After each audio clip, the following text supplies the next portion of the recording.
It's Matt here at Kalploy Temple, just outside of Pattaya. I've been coming here for quite a few years. Thought I'd just do a check-in for part of my Reflexive. So just saw the head monk that he was really a big inspiration back in 2019 to get a bit more serious about my practice. And so I started that journey, usually probably about 2018, I started to get a lot more serious. 2019, just before COVID, I spent some time here and he gave me some advice. And that started that whole journey of which, started the Lesley program in 2021. And now at the end of 2023, I wanted to come back and just give my thanks and spend some time with him too.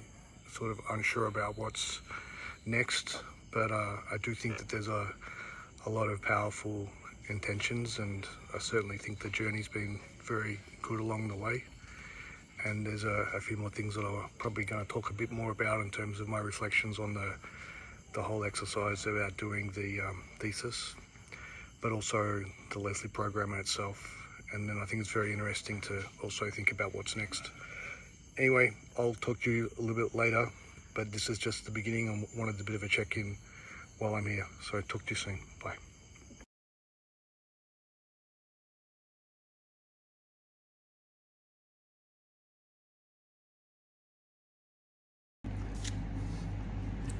Let's talk about what the thesis is. Mindful Leaders, Climate Action.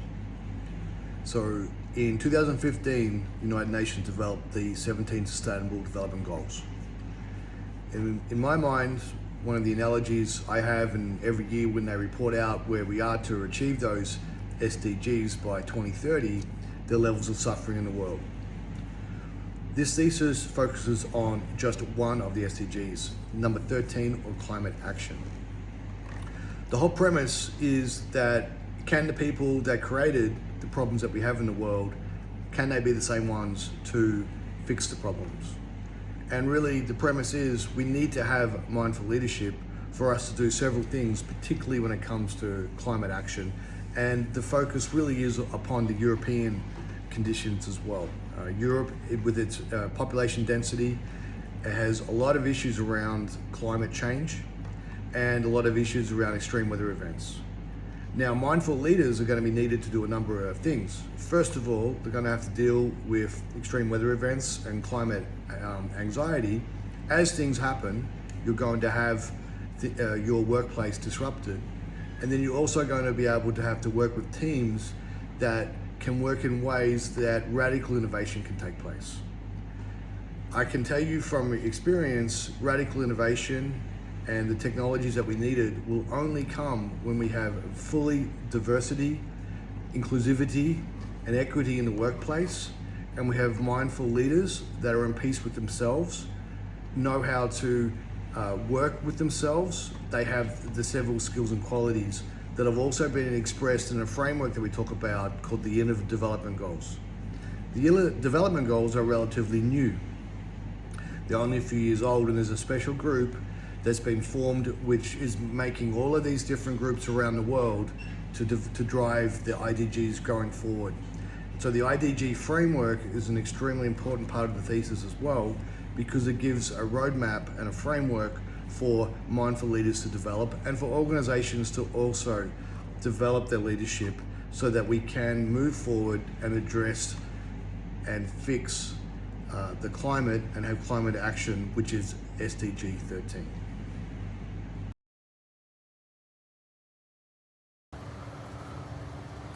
Let's talk about the Reflexive project.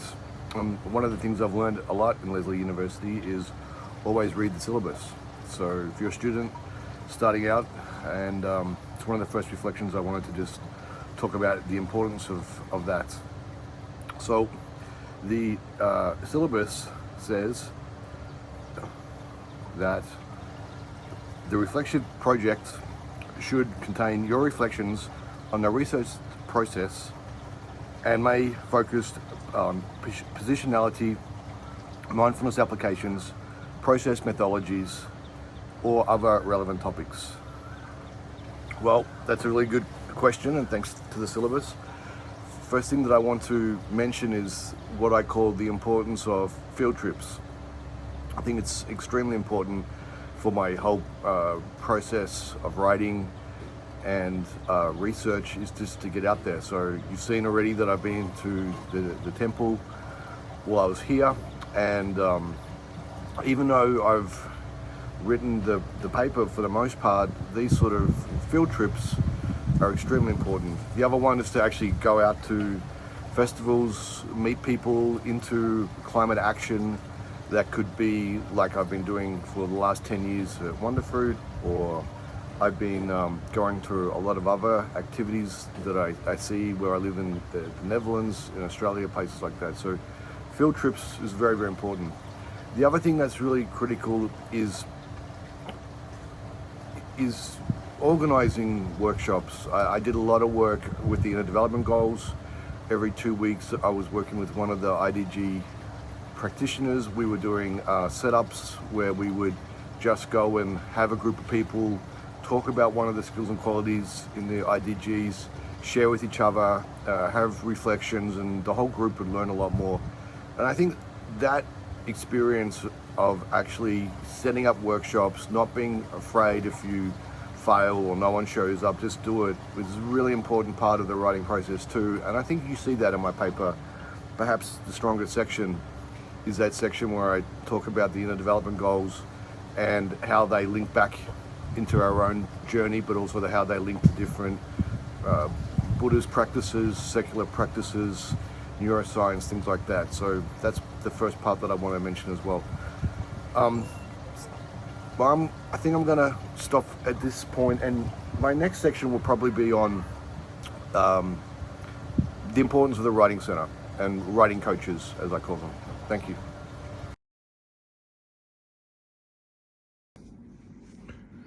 I want to talk about the positionality piece of the thesis. First of all, I do believe that climate action is needed. Climate change is a real thing as defined by science.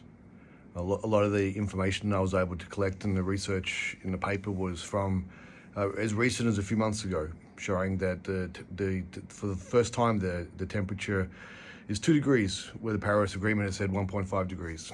So there's definitely a position about climate action that's required. The second thing is the fact that I believe mindful leadership is needed. And a lot of my discussions with different people and companies and organizations during the research of the paper was that I was very surprised that you do have companies that are big believers in improving the world and fixing the climate, but they work within toxic environments. Not only poor leadership, unmindful leadership, leaders that aren't business conscious, and leaders that have created a lot of toxicity and suffering and trauma among their population as well. And this is very interesting to uncover that fact as well. So the position is really about climate action and mindful leadership. One of the surprisingly interesting things that came from the aspect of mindful leadership is a lot of the traditional practices that we see and talk about have always been very connected with nature. So I always kind of make a little bit of a statement when I'm talking to organizations about, do you think that the leaders in your organization are able to go out and connect with nature? And I think that's a big step forward as well. Feeling a connection with nature is very much attuned with a lot of the spiritual and secular practices around mindfulness as well. So that's a very nice intersection between climate action and mindful leadership as well. The other thing that's really interesting, and I'll post it at the end of this little video, was a podcast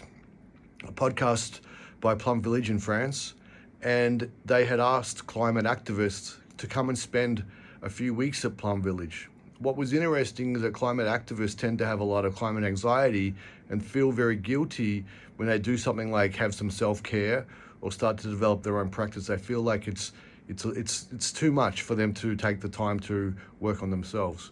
But what's interesting in the podcast is that they actually talk about how actually Plum Village in France is the ideal, the utopia of a society and community that climate activists are looking for. So I thought that was a very interesting reflection too, that a lot of the answers that we want when we talk about a good planet, people that are working in harmony, teams that really have high levels of innovation, we can already find these things existing in places like Plum Village, and I've certainly seen that in a lot of other examples of mindfulness in retreat centers and things like that. So that's just my reflection on this piece, on positionality.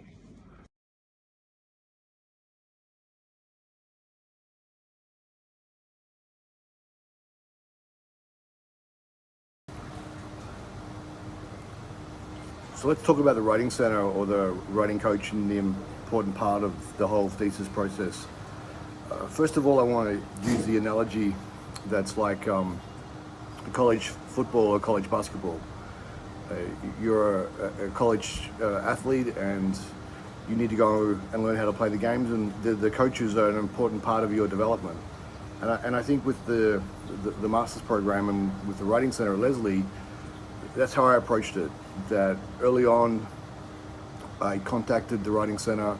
I mean, really in the very beginning days of my writing my papers, and I developed a relationship with several people there and was really open to improvements. I think you have to understand that your ego gets very small and you need to be really, sometimes you feel quite disappointed in yourself, but this is also practice, just like athletes practice taking shots time and time again. We also need to do the same with writing. So I think that the writing center at Lesley should be called the writing coaches, because that's what they really did in the whole thesis process as well.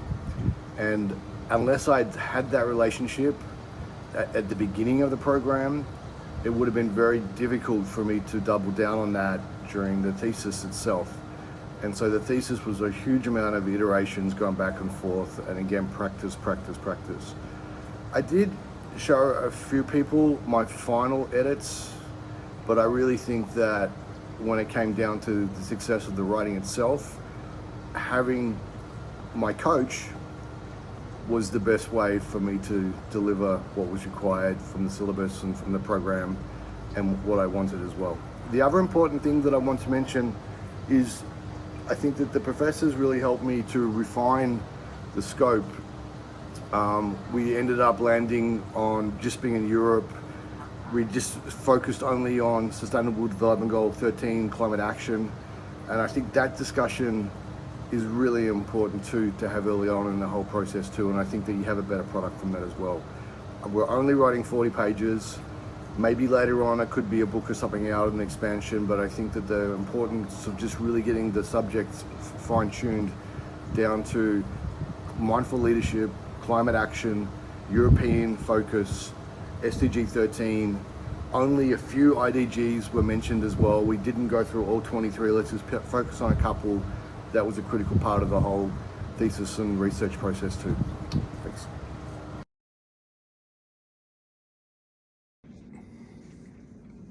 Let's talk about mindfulness applications during the thesis. Certainly one of the things that really was important for me was to take the time and enjoy the process of writing the thesis. I think a lot of the other papers that we do over the Lesley program, you can tend to be quite rushed at the end.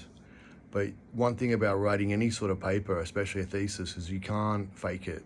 It really does need to take a lot of time and a lot of iterations. You can't cram this into the last minute. So I felt a lot of pressure during the thesis to be always on top of it. But then I kept on reminding myself of the actual material about being a mindful leader and trying to embody that as well. I've always was talking about how the important thing about writing this thesis, Mindful Leadership and Climate Action, was that I was working on what I hope to be doing in the future in various forms and capacities.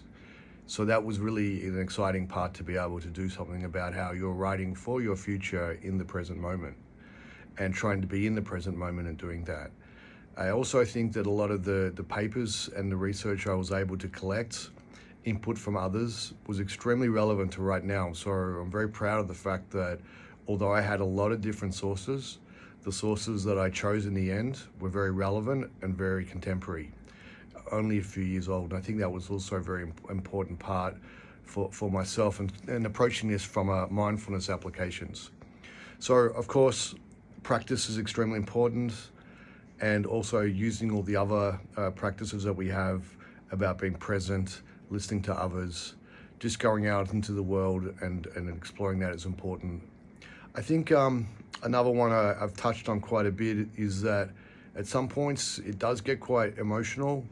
You go to the temple, or you're with some conferences, or you're in different groups, and you can be a little bit overwhelmed. So a lot of our work we did on mental objects was extremely important. Well, how does my body feel? Body scans, what's arising for me? How is this really relevant? Is there some form of suffering going on, or is it just because of some other aspect of my mental state or my particular version of reality at that point in time?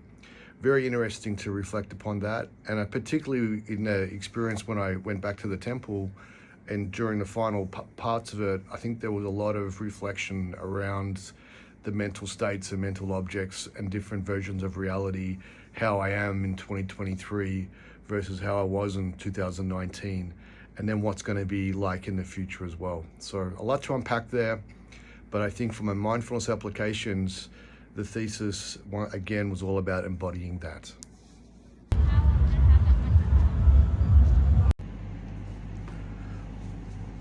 I want to talk about diversity, equity, and inclusion. I think it's a very important part of a discussion on the Reflexive project and some of the things that I found along the way in my research.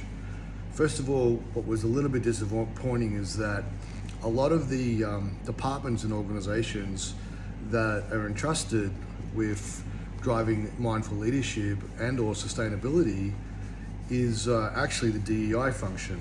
And I find that a little bit of a problem, because I think that what we're really talking about is a much bigger and broader scope, such as I'm in operations. And I think it's really falling on something like health, safety, and the environment, which is really quite an established set in many organizations. Not saying that the DEI function is downplayed, but I think these things need to be elevated in the organizations quite a bit. Now, diversity for me is embracing all types of different people, individuals, ways of thought as well. That the fact that with diversity, people have a seat at the table. In inclusivity or inclusion, then those people also have a voice and they're heard. And this is something that really does need mindful leadership to step up and make sure that everybody has a voice to be heard. The introverts, the people that may not be in the most popular crowd, the minority groups as well.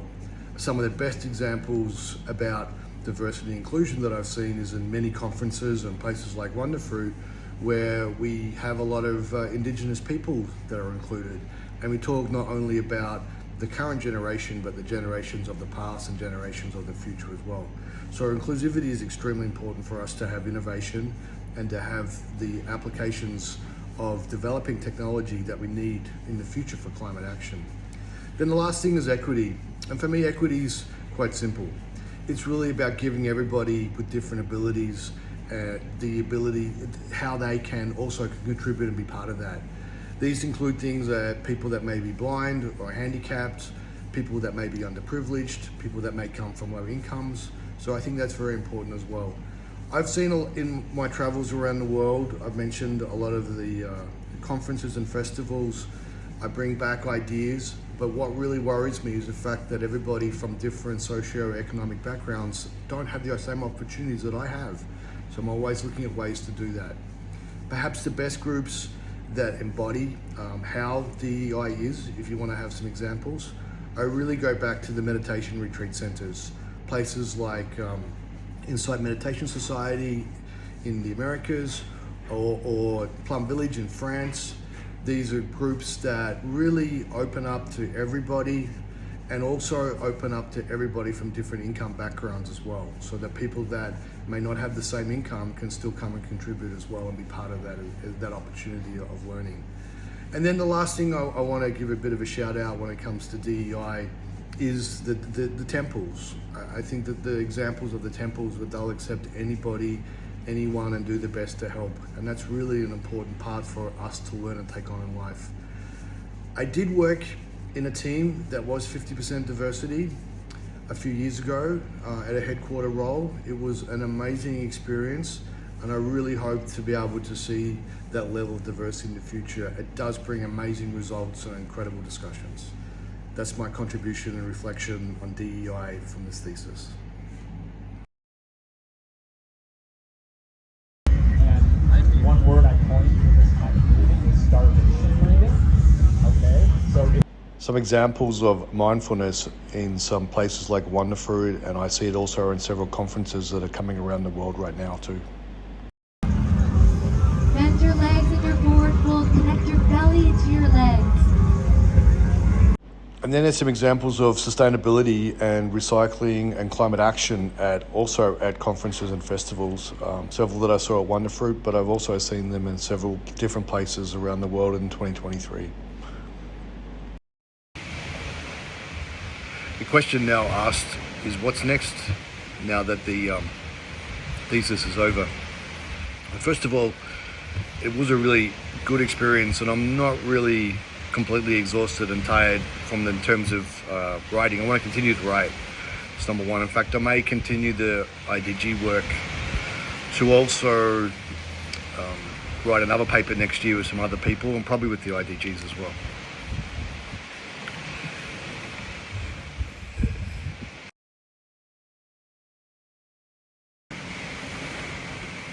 The other important thing that I want to do post-thesis is to start to bring a lot of these things that I've learned in the last few years into everyday life, and bring it back to a lot of the other practices that I was also doing beforehand, and in particular around physical health.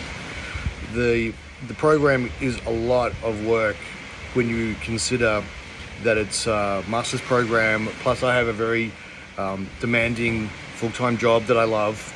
And I also have a family of teenagers that I also love and also need to put time into all those things too.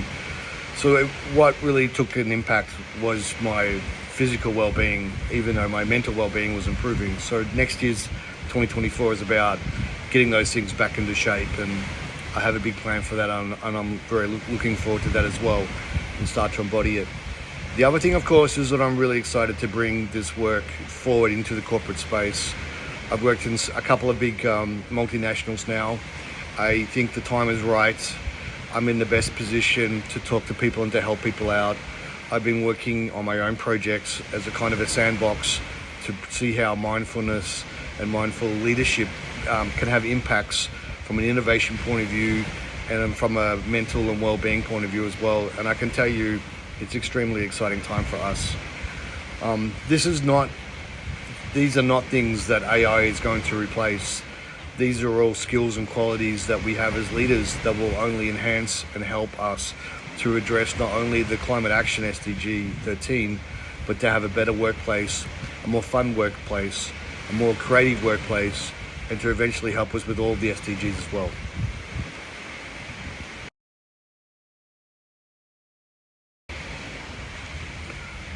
One other thing that I forgot to mention is the fact that I will also next year in 2024 go to Plum Village. I have a very clear intention to do that. I've always enjoyed going to places where I can take on ideas and bring them back into the corporate workspace or life. So I think Plum Village is high on that list. I do want to spend some time in the temple that you saw at the beginning of the video. I promised the monk there I would go there. He specializes in Vipassana. And also I will continue to be active with the Lesley alumni. I have a lot of new groups and Sangha coming out of the IDGs, and I actually also have some very good weekly meditation Sangha with some groups in Holland, Netherlands, that I hope to get also more involved with. So exciting, a lot's going on as the Lesley program ends on this space.